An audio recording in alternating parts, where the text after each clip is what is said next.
All right, having set up our virtual environment with the dependency to PySpark, we can now go ahead and implement our first Hello World example. Now within our project, I'm going to create a directory, which I'm going to call source. And within this source directory, we will add all of our source files, Python source files. Now, the next thing would be to add a new Python file and call it hello world.py. And in Python, we use snake case for file names. So I'm going to create this one within the source directory. Then I'll head over to the project settings again.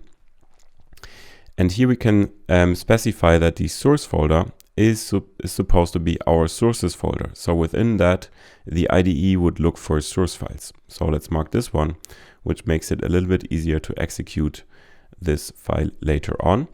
And now, all the time we want to use Spark in our program, the entry point to the Spark world is always the Spark session. You don't need to understand what it is at the moment. I will just show you how to use it in your program. So we're going to write from PySpark.sql. So we are going to work only with Spark SQL. Import Spark session.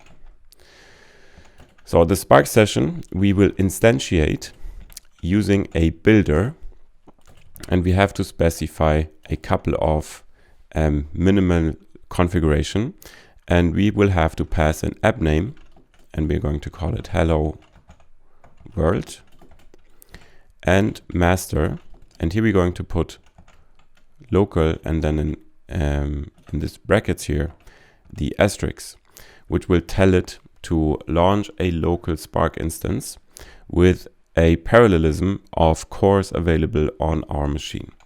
Now, at the end of the builder, so these are the two configurations we will have to pass in every time we instantiate a new Spark session. And once we're done passing them in, we will call get or create, which will give us back a Spark session. And this we're going to store in a variable, which we're going to call Spark. Now we can also distribute this among multiple lines, and in Python we have to use this escape character, a backslash at the end of the line, to tell it that the very same command still continues in the next line. So let me do that here for our command, so it's a little bit better readable. So I like to do it more like this, and that's how we would instantiate a Spark session. And now we can say print and then spark.version. So the Spark version has a property version, and we can print it to the console. Now we would like to execute our little hello world program here. And in our IDE, I can simply press the run button up here. And let's see if this works out of the box. So we can see already that it has printed some logs, and now we can see the Spark version being printed to our command line. So that would be our Hello World Spark program.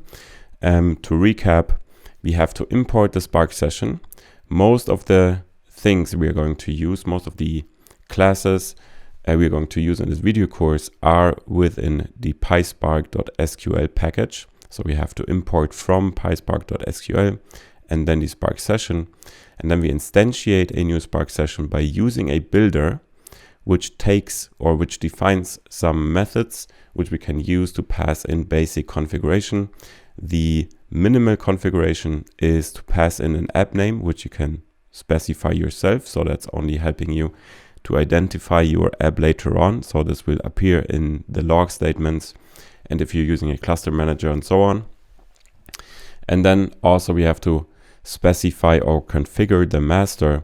And here we are simply running it locally on our laptops with a parallelism of as many cores as we have in our laptops. Finally, we call get or create to actually retrieve the Spark session. And finally, we print the Spark version, which is a property of the Spark session, to the command line, and then execute our code by hitting this play button up here. Please go ahead and implement this Hello World program in your local environment.